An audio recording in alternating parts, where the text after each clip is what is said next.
Tout le monde est là? Bon, bonjour à tous, je vous ai revenu aujourd'hui pour faire un bilan de ce mois d'avril.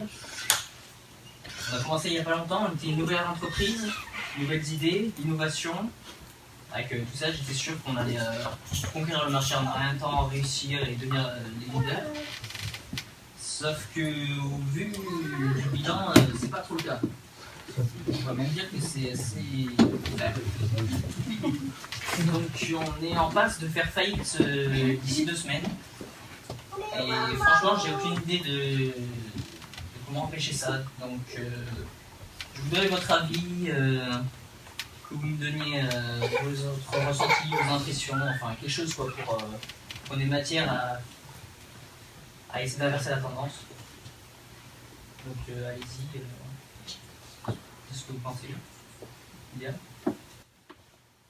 Oh bah, moi j'en ai marre, hein. Franchement autant arrêter tout de suite quoi, parce que... Mais regarde-moi cette équipe là, c'est que des bras cassés. Mais l'autre ça il fait pas investir. Moi mais toujours les patrons, regarde-moi cette bombe là, c'est rare. Mais tu ranges comment sur cette intervention? C'est ça faut savoir. Non mais là c'est pas du café, c'est pas ce qu'on est là. On t'a dit, c'est qui ça? C'est moi. Mais c'est qui bosse dans l'entreprise? C'est l'expérience. Quand vous parlez de l'or, il s'en vient à rien. C'est qui paye le sucre?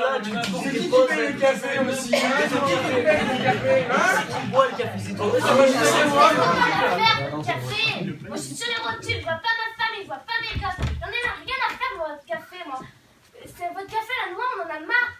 Ouais, non mais allez. Ta famille on s'en fout. Ouais, ça y est. On est là pour la. Non mais on a bossé de courbe là, tes enfants ils ont rien à manger là, moi là. Non mais le café, c'est le café là. On sait pas investir, la machine à café elle fonctionne encore. Non mais ça m'énerve là. Allez, et toi là? J'en ai marre de cette boîte. Ouais, c'est ça,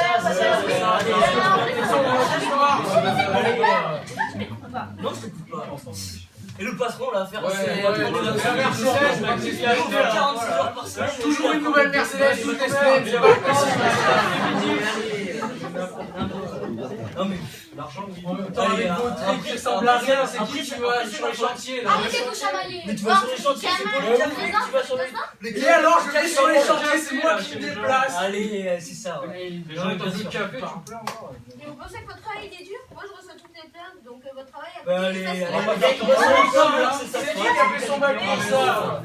Tu passes la journée derrière un bureau et c'est une fois. Allez, reste Et toi, Cornélia, tu dis rien?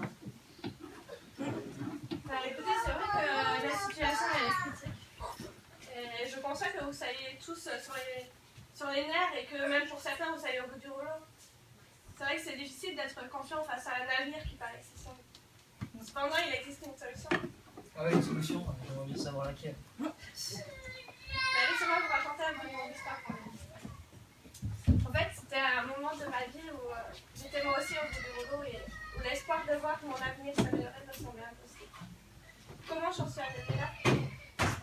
Pour tout vous dire, en fait, quand j'étais petite, de l'école primaire jusqu'à la fin du collège, j'ai subi des attouchements de la part d'une personne qui était très proche. Et pour ne rien ranger au collège, j'ai subi les moqueries et le rejet des autres élèves, mais aussi de ceux qui se disaient mes amis. Je me suis alors trouvée seule, face à mes problèmes, incapable d'en parler à qui.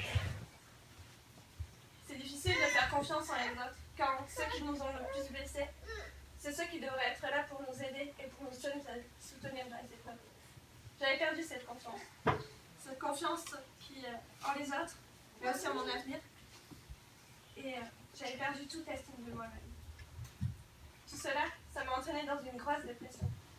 Une dépression où les pensées, moi, m'assaillaient et me poussaient même à me faire du mal. J'ai été hospitalisée en hôpital psychiatrique pour tentative de suicide. Mais heureusement, j'ai réussi à m'en sortir.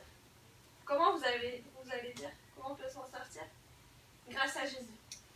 En fait, j'avais entendu parler de lui depuis que j'étais toute petite. J'ai beaucoup prié pour qu'il me délivre de ma détresse. Et c'est alors que j'ai décidé de placer toute la confiance qui me restait, et mon espérance en lui, malgré les circonstances. Et j'ai vraiment pu voir la main de Dieu agir sur ma vie. J'ai pu voir comment il m'a gardée, mais aussi comment il m'a relevée. comment il m'a encouragée et comment il a fait de mes faiblesses une force. Comme il est écrit dans la Bible, c'est dans la tranquillité et le repos que sera votre salut. Et c'est dans le calme et la confiance que sera votre force. Je vous invite donc chacun à mettre en pratique ce verset, à y remettre les priorités et à placer votre confiance en Jésus. Parce que c'est lui la solution.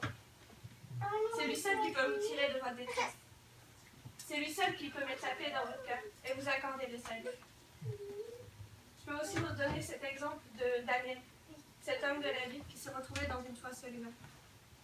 Il s'est retrouvé dans cette fosse lui aussi parce qu'il a été victime d'une injustice. Cependant, il a été retrouvé sans aucune blessure, vivant. Comment est-ce possible? Tout simplement parce qu'il a fait confiance en son Dieu. Il lui a fait confiance et il savait qu'il allait le sauver. Comment? La solution ne se trouve qu'en Jésus-Christ. Je pense que s'il est placé premièrement au centre de notre vie et au centre de notre société, alors il nous construira un chemin solide et qui ne s'écroulera pas. Voilà. En tout cas, moi, il ne m'a jamais déçu. Après, je vous laisse réfléchir à cette solution. Bien parlé. C'est vrai qu'un peu de calme, ça ferait pas de mal dans cette boîte. Et puis, renforce cette priorité, pas une mauvaise idée. À la réunion.